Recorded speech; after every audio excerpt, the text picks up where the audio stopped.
Você acha que o Michael Jackson mudou muito de aparência durante a sua carreira? Vamos conversar sobre isso?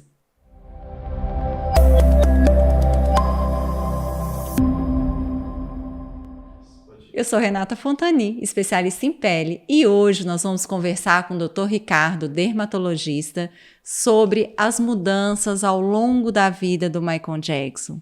Ricardo, ele era uma pessoa e foi se modificando com o tempo e ficou muito diferente. Sim, Renata. O que acontece? O Michael Jackson, ele teve uma série de mudanças em vários aspectos diferentes do corpo e da sua aparência. Algumas foram por conta de doenças, Sim, né? Isso. Ao longo de toda a carreira dele, né, Renata? Então, assim, se a gente for comparar, coloca uma primeira foto pra gente, por favor. Aqui a gente tem uma mudança que é drástica. Drástica, né? Primeiro que a foto compara uma criança, um pré-adolescente e uma pessoa lembrando adulta. que essas fotos são tiradas da internet, né, Ricardo? E a gente nunca são sabe. São de domínio público, mas a gente não sabe se tem algum efeito de ar associado, né, Renata, atualmente. Mas a primeira diferença que a gente vê, assim, o próprio processo de envelhecimento ia acontecer de toda forma. Sim. Você tem uma foto que é de um pré-adolescente e uma foto de um adulto, né? A gente mesmo vai modificando, né, numa situação normal. Né? Pelo próprio processo de envelhecimento. Mas chama a atenção, assim, a mudança da tonalidade da cor da pele, que é muito evidente, é a primeira coisa que a gente percebe, que a gente já até discutiu num outro podcast. E a gente explicou um pouco... Que era uma curiosidade muito grande, né? Das pessoas, né? Isso. Mas a gente sabe hoje que ele realmente teve uma doença de pele, que era o vitiligo, que dá despigmentação da pele. Então, ele tinha manchas realmente no corpo que eram mais claras do que o tom da pele dele. E não sabemos se sim ou se não, mas o que tudo indica, ele fez um procedimento para que homogenizasse a cor da pele. Como ele já tinha perdido muito da superfície corporal da cor original, ele acabou fazendo um procedimento que deixou ele todo branco no final das contas, né? Assim, e não que restabeleceu a cor original. A gente chegou a discutir muito isso nesse podcast, né, Renata? Porque é raro a gente fazer esse tipo de procedimento, porque ele tem muitas consequências irreversíveis. Nunca mais voltaria à cor original. Mas para aqueles quadros de vitiligo muito extenso, que a gente chama às vezes de vitiligo universal, que acomete praticamente toda a superfície corporal, é uma alternativa mesmo. Se a pessoa tem poucas ilhas de pigmentação, ela acaba fazendo o tratamento para acabar com essas ilhas e ficar com uma cor homogênea. E às vezes, na época, foi o melhor recurso que ele conseguiu, né? Foi o melhor que ele pôde fazer. Sim, não conseguimos saber isso certo, ele não está vivo mais para contar para a gente. Né? Assim, mas, talvez nem contaria, Talvez né? nem contaria, ele era extremamente reservado, mas isso é fato. Talvez foi o que ele conseguiu como alternativa na época. Mas além disso, a gente consegue perceber outras coisas. Por exemplo, o formato do nariz dele é muito diferente de quando ele era criança para a vida adulta, né? Dentro desse aspecto do nariz, ele teve uma fratura no nariz por causa de um acidente e ele fez mais de uma cirurgia inicialmente por causa da fratura. Sim. Mas talvez ele tenha feito também alguma cirurgia plástica associada a uma cirurgia não só corretiva da fratura, ao que tudo indica. Né? Eles falam que parece, né, na hora que foi fazer a autópsia, que tinha muitas cicatrizes, que ele fez mais... Sim, talvez tenha feito mais cirurgias plásticas do que ele havia comentado até então. Né? A gente nota que o procedimento é cirúrgico porque assim, o próprio tamanho da aleta nasal, se a gente for comparar a largura do nariz, é muito diferente de um para o outro.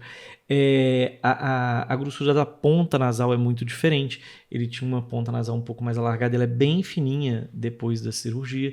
Então você vê que, em especial, a parte mais pontinha de nariz, ela é muito diferente de um para o outro. O que não seria alcançado sem um procedimento cirúrgico. Sim, né? Assim, sim. E essa cirurgia não é uma cirurgia muito fácil, né, não, Ricardo? não é. Dos cirurgiões, né, na hora que vai fechar, faz várias para chegar... Para chegar na posição que é mais adequada para o paciente. E ele tinha né? pontinha do nariz iluminada, olha lá. Tinha pontinha do nariz iluminada. E a gente vê que até tem uma certa elevação da ponta ponta nasal. Sim. Você vê que nessa primeira foto você não consegue ver a parte de baixo do nariz, a columela. Na outra o nariz é mais arrebitado, ele é mais para cima. Então teve um procedimento cirúrgico complexo, na verdade, aí, sim, né? Assim, sim. Uma ponta nasal que era mais larga, que está mais fina. Uma aleta nasal, que é essa lateralzinha do nariz que era mais larga, que está mais fina, mais estreita. Essa parte da columela mais evidente, com um empinado aí do nariz. Fico na dúvida até se o próprio dorso nasal não teve alguma alteração e algum afinamento leve, sabe? Sim. Que é difícil de comparar isso porque aqui ele era mais novo e às vezes no processo de envelhecimento isso muda um pouco, né? Mas geralmente não afina, não. Mas como não está na mesma proporção de tamanho, é difícil de dizer assim com certeza. Mas é bem diferente. Eu acredito que sim. Também acredito que sim, que até o dorso nasal deve ter sido feito um procedimento cirúrgico aí. Outra coisa que a gente nota, Renata, na foto, é que ele tem um afundamento muito significativo na região submalar, né? Essa região perto da bochechinha é muito abaixo da bochecha, né? É muito mais fundo. Será que ele pode ter feito uma bichectomia? Pode ter feito uma bichectomia, mas ele também emagreceu muito, né? Os documentos da biografia dele, eles falam um pouco que ele tinha uma preocupação estética grande e ele tinha uma identificação muito grande com a questão da dança. Então ele falava que ele precisava emagrecer para ter um corpo de dançarino, um corpo de uma pessoa que dança, que é um corpo realmente mais magro. Mais né? magro. Mas dá a impressão que é mais magro até do que somente o emagrecimento natural. Sim. Né? Em especial quando você compara a foto. Mas a gente vê que ele tem aqui mais marcadinho quando é jovem, né? Mas Sim. você vê muito mais marcado na idade adulta. Né? Outra coisa que a gente percebe é que ele tem uma alteração do formato do queixo de quando novo para a idade adulta. Sim. Ele tem um alargamento do tamanho do queixo e ele tem meio que uma covinha que ele não tinha antes, né? Sim. Se a gente for olhar o meio do queixo dele adulto, tem como se fosse um furinho no queixo que o anterior não tinha. Teve uma época, né, nos anos 80, que esse furinho no queixo era uma moda, sensação, né? Era uma moda. Quem tinha era considerado mais bonito, mais charmoso, sim. né? Alguns atores tinham um furinho, né? no queixo. Às vezes foi isso que incentivou. Que incentivou, né? Provavelmente na época deve ter sido procedimento cirúrgico também, porque na época ele não tinha os preenchedores que a gente tem hoje disponíveis no mercado, né? Que poderiam fazer esse alguma coisa papel semelhante, não exatamente igual tá aí. Porque não daria essa marcação tão... Talvez um PMMA aí, Ricardo? Na época, eu não sei quando que foi que ele apareceu com o rosto desse jeito, Renato. O PMMA, ele é do começo dos anos 2000, né? Então eu acho que não. Eu acho que isso aí é de antes. Eu acho que é da década de 90 aí ainda. Então, a não ser que ele tenha sido bem precoce no PMMA, né? Assim, talvez. Não vamos saber, às vezes tem muito dinheiro para fazer os primeiros procedimentos estéticos... Sim. Às vezes é ruim, né? É verdade. É bom esperar um pouco. A virtude está no meio, né? Isso é verdade. Mas deve ter sido procedimento cirúrgico mesmo. Talvez uma horta, alguma coisa que foi colocada aí. Mas a gente vê que o formato é diferente do queixo dele, né? Assim, e isso a gente vê em alguns locais na internet que mesmo quando mostra a evolução é muito diferente um do outro, né? Assim, do formato do queixo. A claro, boca ficou parecidinha, né, Ricardo? A boca ficou parecida, mas o desenhozinho dela muda um pouco. O processo de envelhecimento afina lábio, né, Renata? Então é difícil de falar, mas... A distância, né? Não sei se é por causa do nariz, mas a distância entre o nariz e a boca ficou um pouco maior. Ficou um pouco maior, provavelmente pela própria cirurgia, né? Mas a gente vê que a boca dele é mais fininha e talvez ele tenha tido vitíligo até próximo dessa região, porque você vê que a tonalidade da boca dele, ele sempre depois aparece como se tivesse um leve batonzinho, né? Ele tem uma coloração muito maquiagem no lábio que ele não tinha antes. E a gente sabe que o vitíligo pontualmente pega também essas áreas de mucosa com alteração de cor, né? Assim, não é tão comum para a boca, na verdade, é raro, a gente vê mais em mucosa genital, mas pode dar alteração de cor. Pode. Ali parece que às vezes, eu não sei se na época teriam um processo de maquiagem definitiva, né? Sim, não sabemos. Mas talvez tatuagem, né? Sim, sim. Porque ele sempre depois começou a aparecer com essa boca mais rosada. Sempre rosadinha. Mas ele também tá maquiado, né? Sim, sim. É base, a gente vê ali que tem rímel, a sobrancelha mudou um pouco. O formatinho do olho é igual, mas você vê que tem muito mais marcação de cílios, parecendo que tá com rímel, né? Assim, é mais marcado, né? A sobrancelha é mais feita, mais fininha, né? Então é um pouco diferente, né? Na verdade, bastante diferente, né? Não é um foi pouco, uma pessoa, talvez esse seja o mistério, né? Seja a curiosidade, como ele modificou tanto, Sim. Ficou muito diferente. As pessoas sempre olham com estranheza e com curiosidade para saber o que aconteceu, Sim. né? Sim. E uma coisa que é interessante, Renata, assim, na época que teve todas essas mudanças, muitas pessoas se questionaram, né? Assim, era uma coisa que a gente via muito na imprensa, assim, ele mexe demais, ele tá mudando demais, avaliando isso de uma certa forma de exagero, né? Assim, é difícil da gente avaliar, ele não está aqui mais para a gente conversar, para saber o que ele fez mesmo, o quanto sofreu, o quanto não sofria. Mas a gente tem uma doença que é o transtorno dismórfico corporal, né?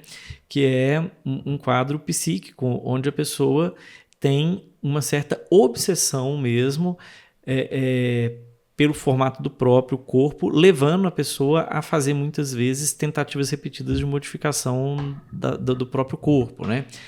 É difícil falar para ele, para falar a verdade. Ainda mais que ele tinha uma doença de base que explica muito da mudança, por exemplo, da mudança de cor da pele, que é o vitiligo. Mas também era muito perfeccionista. Mas, exatamente.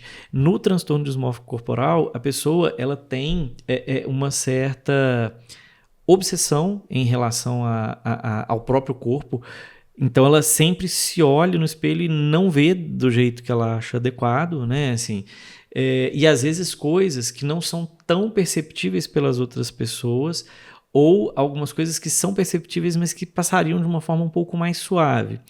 Costuma a pessoa ter, além dessa obsessão, ela ter comportamentos repetitivos, como por exemplo assim, se olhar no espelho toda hora, se comparar com os outros toda hora, reviver em pensamentos essa insatisfação de uma forma um pouco excessiva, levando a um sofrimento psíquico real, né? Assim, então ela tem um sofrimento por causa disso. E dentro do critério mesmo do transtorno dismórfico corporal, ela não poderia ter outro transtorno psiquiátrico ou orgânico que explicasse melhor essa situação. Não poderia ser uma pessoa que tem, por exemplo, sei lá, uma doença psiquiátrica descompensada que está levando a isso, um transtorno alimentar que está levando a isso, né? Que a gente não sabe, no caso dele, nada disso, e ainda tem esse vitiligo que talvez tenha ajudado. Então é difícil, não dá para bater martelo de diagnóstico nenhum aqui. O que a gente sabe dele são os diagnósticos são os diagnósticos de relatório de óbito, né? Assim, o vitiligo a gente sabe, a queimadura a gente sabe, o lúpus a gente sabe, então a gente sabe coisas que estão documentadas. O resto são conjecturações. A pressão da mídia, né? A pressão da mídia é muito grande, né? Mas a gente vê que teve uma transformação muito significativa. E tem uma outra foto que ela tá mais... essa foto, ela tá mais natural, vamos dizer assim. Ele não tá tão marcado. Sim, não sei se é pela posição. Sim, talvez pela posição, talvez pela própria tonalidade da pele aí com base, né? Assim... mas continua com esse lábio mais avermelhadinho, tá vendo? Apesar do formato ser parecido, continua com um nariz muito diferente um do outro. O furinho do queixo aqui muito mais destacado até do que o anterior, né? Assim, então a gente acaba percebendo que teve sim uma mudança muito grande. Drástica, né, Ricardo? Drástica. Mas em compensação, a voz, a dança continuava sempre a mesma, né, Renata? Sim. Um sucesso. Era um artista fantástico. Era né? um artista e acabou que isso também fez o público ter mais curiosidade com ele e querer saber mais, né? Sim, então com certeza. Foi uma, talvez... E para a gente ver também que a gente não precisa fazer tanto procedimento, que a gente pode ir aos poucos, né? Sim. Aquilo que a gente sempre fala aqui, o natural, tentar preservar o que a gente tem de bonito, né? Sim. E não tentar virar outra pessoa. Né? Que às vezes isso não dá muito certo. Às vezes na época uma pressão de mídia muito grande, não sabemos o que aconteceu naquele momento para ele, né? Bom, mas que mudou muito, mudou, certamente. Eu adorei conversar sobre o Michael Jackson com você. Não canso de dizer que é da minha época, da sua também. Sim. E foi ótimo poder fazer esses podcasts nessa temporada. Obrigado, Renata. Eu que agradeço. A gente descobriu muita coisa aqui, né, nessa temporada, que era uma curiosidade mesmo de quando a gente era adolescente, criança, e escutava as músicas dele e queria interpretar e saber mais sobre ele. Sim. E hoje a gente consegue com mais facilidade, porque a gente tem internet, a gente tem mais acesso à informação e mais pesquisa e né, profissionais da saúde como você que consegue ajudar a gente a saber o que está acontecendo. Ô, Ricardo, muito obrigada.